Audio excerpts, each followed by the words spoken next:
My name is Adaora, and this is the story of the child we lost and the stranger we brought home. It all began on a quiet Monday morning in 2014. 8-year-old Chisom, the joy of the Nwanko family, woke up excited because it was her school's cultural day. She dressed herself in her favorite red Ankara dress and begged her mother to let her walk to school alone that day. She wanted to show she was grown up. Her mother reluctantly agreed. That was the last time anyone saw Chisom alive or normal. She never arrived at school. No one saw her on the road. No neighbor noticed anything strange. She simply vanished. Her mother fainted when she heard the news. Her father ran mad for 3 days, walking across the old town shouting her name. The police searched, posters were printed, prayer houses were visited, but months turned to years and hope began to die. Chisom was gone. 10 years later, in 2024, on a raining evening, the doorbell rang. When the mother opened the door, she froze. A teenage girl, drenched, shivering, and holding a small torn bag, stood at the entrance. Good evening, ma. My name is Chisom. The mother's knees buckled. She screamed. The father rushed out. Neighbors gathered. The girl looked exactly like the missing daughter. Same belt mark on her neck, same wide eyes, same shape of face. It was a miracle, or so they thought. They hugged her, they cried, the town celebrated. Shell's bell rang for Thanksgiving. Everyone rejoiced, except the girl. She stood stiff like someone watching a movie of her own life. On her first night, the mother placed a mirror in the room for her to dress. The girl screamed and pushed it to the ground. She avoided mirrors. She wouldn't look into her own reflection. Anytime they asked her questions about her childhood, her answers were short, vague, or completely wrong.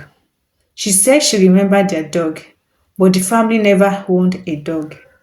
She said she remembered her elder brother, but Shizum was an only child. Something was not right. The mother tried not to think about it. She told everyone trauma can make memory disappear, but inside her, fear was growing. Every night around 2 a.m., the girl would scream names. Amaka, Papa, I'm sorry, leave me, don't throw me inside. No one in the house knew who Amaka was. No one understood what she meant. One night, the father tried entering her home during a nightmare. He froze. She was sitting upright on her bed, eyes open, crying. But she wasn't speaking Igbo. She was speaking a strange dialect the family didn't understand. Who taught her this language? The father asked. The mother couldn't answer.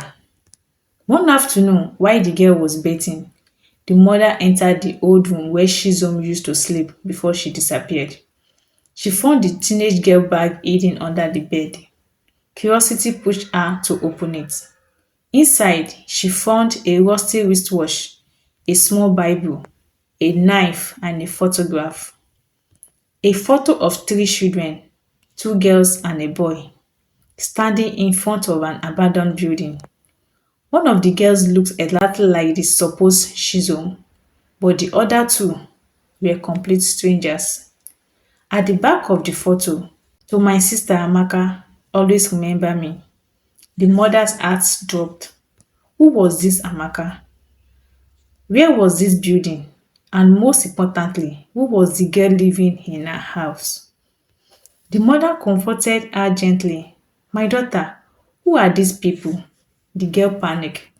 She grabbed the photo, tore it into pieces, and began crying uncontrollably. They will find me, she whispered. They will take me back. The mother heard her. Who? The girl didn't answer. Instead, she looked into the mother's eyes with fear. Please, don't make me go back to that house. Which house? What happened there? No one knew yet. After too many strange behaviors, the father made a hard decision, a DNA test. The results came back in one sentence: no biological match. The girl wasn't Chisom. The mother collapsed. The father cried for the first time in 10 years. Neighbors murmured. Everyone felt betrayed. But one person felt something different: fear. The girl. She packed her things quietly and prepared to leave. But before she left, she said something that froze the mother's heart. I didn't know your daughter. I wasn't trying to replace her. I only wanted to escape. Escape what? The mother asked. The girl turned, tears running down her face. The house they kept me in, the house where they kept children and trained them to become what they want. I ran away, and when I saw the poster of your child, I pretended to be her because I needed a family. I needed to hide. She continued, trembling. I am not your daughter, I know, but please don't send me back. The father called the police, but the girl grabbed his hand and whispered, Sir, do you wish Chisom was in that house too? Everything stopped. The mother's breath disappeared. The father was shaking. What did you say? The girl nodded slowly. Yes, your daughter. She wasn't taken to be sold. They groom special children, train them and use them for things, terrible things. I saw her picture on the wall like a trophy. Is she alive? The mother cried. The girl wiped her tears. I don't know. The police raided the building based on the girl's direction. Many children were rescued, but Shisom was never found. However, they found her red Ankara dress, the same one she wore the day she disappeared, folded neatly under a bed. The mother screamed until she lost her voice. The father fell on his knees and wept like a child. The girl who came into their home was placed under protection. She cried every night, wishing she never lied, wishing she never gave them false hope. The mother forgave her. She even visited her often because somehow, deep inside, she understood the girl wasn't their child, but she had been lost too. And sometimes, God brings another hurting soul into a broken home to remind us that love can still exist even when the miracle we pray for never came.